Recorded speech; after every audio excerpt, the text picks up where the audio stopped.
Magnifique, Eric Bilderman et les pilotes français qui passent plus vite que des footballeurs. C'est bon les matchs de charité comme ça avec les pilotes de F1 contre des anciens Ouais, et joueurs. puis les matchs comme ça, c'est fabuleux parce qu'on voit d'anciennes gloires, on voit Cheventon qui a été exceptionnel sur ce match-là. Et puis on voit quelques pilotes qui ont du ballon. Le penalty de Gasly, je pense qu'il y a quelques joueurs d'AS Monaco cette saison qui auraient pu s'inspirer de la manière dont il l'a tiré magnifiquement. Ah ouais. Et puis il y a des joueurs, bon bah il y a quelques pieds carrés. Alors je ne donnerai pas les noms, mais mais effectivement, bon, c'est toujours étonnant de voir des pilotes, des sportifs qui sont extraordinairement doués dans un sport. On imagine qu'ils sont doués dans tous les sports. Et puis d'un seul coup, on s'aperçoit qu'effectivement, on peut être un pilote extraordinaire et puis nul au foot. Ce qui est génial avec toi, c'est que tu as les deux passions.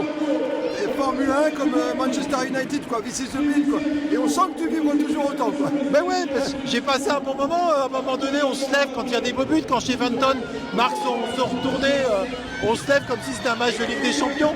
Et puis en même temps, à la fin du match, on se dit que c'est un match de charité. Alors on descend, on espère voir les joueurs. On se dit que ça va être des contracts et tout. Et puis on se rend compte que c'est du foot.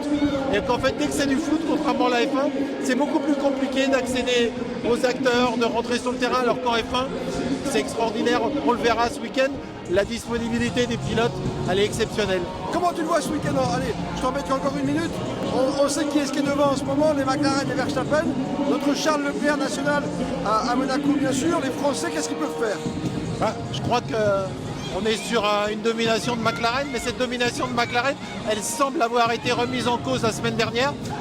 Il y a eu quelques directives techniques qui laissent à supposer que les McLaren ne sont plus aussi en avance qu'elles l'ont été sur les dernières semaines. Ici, c'est un circuit, on le sait, qui est particulier, où la qualité du pilote est plus importante que la qualité de la voiture. Et puis, on peut imaginer samedi quelques gouttes de pluie. En tout cas, c'est ce que la grenouille monégasque m'a soufflé à l'oreille. Donc, s'il pleut samedi, on peut s'attendre à tout. Maintenant, imaginez une victoire à nouveau de Charles Leclerc.